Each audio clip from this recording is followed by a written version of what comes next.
ils ont réussi à écrire Ladies Watch sur le nom du produit. Il faut quand même s'intéresser à rien pour écrire un truc pareil. Salut les copains, j'espère que vous allez bien.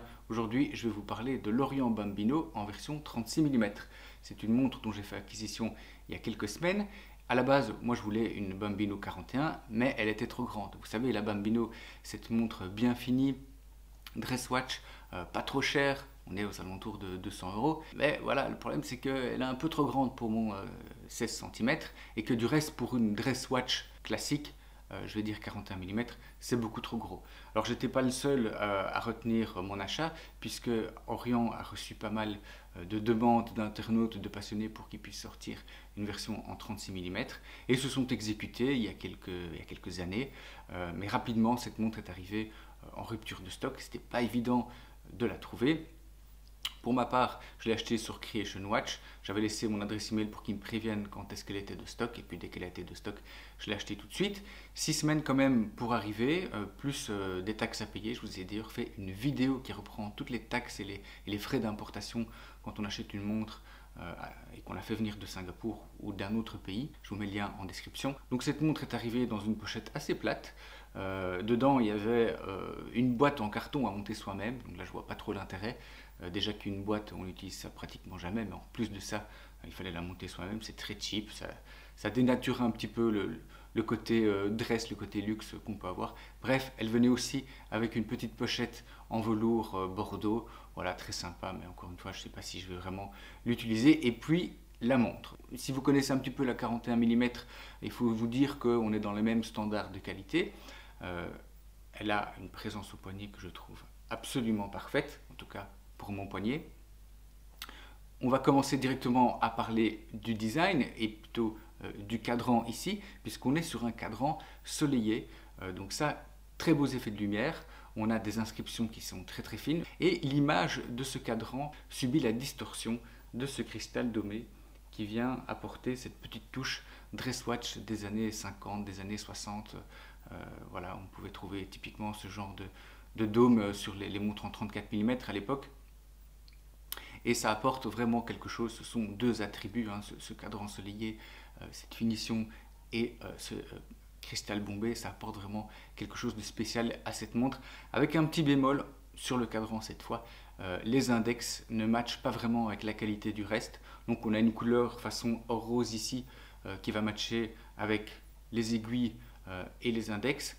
Par contre, les index sont, je dirais, d'une finition un peu en deçà des aiguilles. Les aiguilles, c'est des aiguilles dauphines, elles sont bien finies, elles sont bien nettes, elles réfléchissent bien la lumière.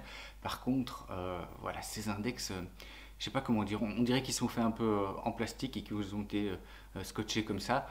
C'est très curieux. Ils sont alignés, hein, je dis ça par rapport aux cousins de chez Seiko, mais par contre, voilà, ça c'est un petit bémol sur cette montre.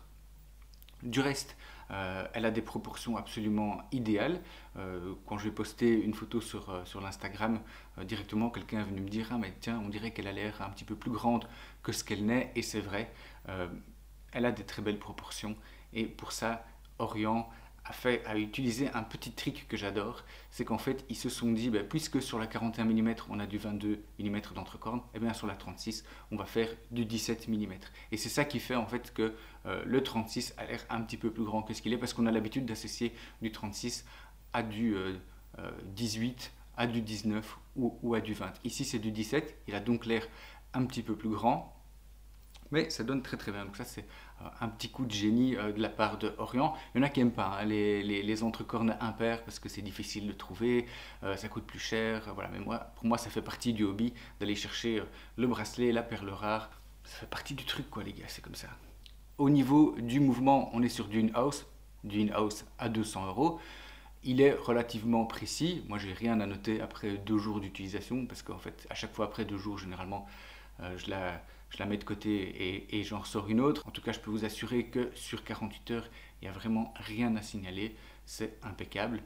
Alors, au niveau de ce mouvement, toujours, on est sur un stop seconde. Donc ça, c'est pratique pour la mettre à l'heure exactement. C'est un mouvement à remontage manuel aussi, si on le désire. Avec un bruit qui est assez caractéristique. Hein. Ça n'inspire pas trop la confiance, mais ça fait le travail. Ce mouvement est visible à travers le fond transparent. Voilà, moi je suis pas trop pour les fonds transparents quand il y a des mouvements qui sont pas décorés ou quand ce sont des mouvements bas de gamme. Mais enfin, si vous voulez aller parader devant le petit cousin et lui expliquer que vous avez une montre qui fonctionne sans batterie, je pense qu'on ne fait pas mieux. Du coup, avec ces index qui ont l'air d'être en plastique, ça me rebute pas, moi. Je la porte vraiment, cette montre. C'est le plus beau compliment que je pourrais lui faire. C'est que je lui octroie de la présence au poignet. Elle s'intègre bien avec les habits, avec le style que je vais avoir pendant la journée. Elle s'intègre également très bien avec la Tissot, le locle que j'ai dans la collection, qui est un 39 mm et qui a un entrecorne de 19 mm. Et également, elle s'intègre bien aussi avec la Seamaster 321 qui elle est une vintage et qui elle est en 34 mm. Donc elle se situe vraiment entre les deux. Par contre, quand on passe à l'achat, le fait de mettre un produit Ladies dans son panier, voilà, c'est un peu curieux, mais rien de méchant, hein, on prend sur soi. J'espère que cette vidéo vous a plu. Si c'est le cas, abonnez-vous et je vous dis à très vite pour la prochaine. Ciao!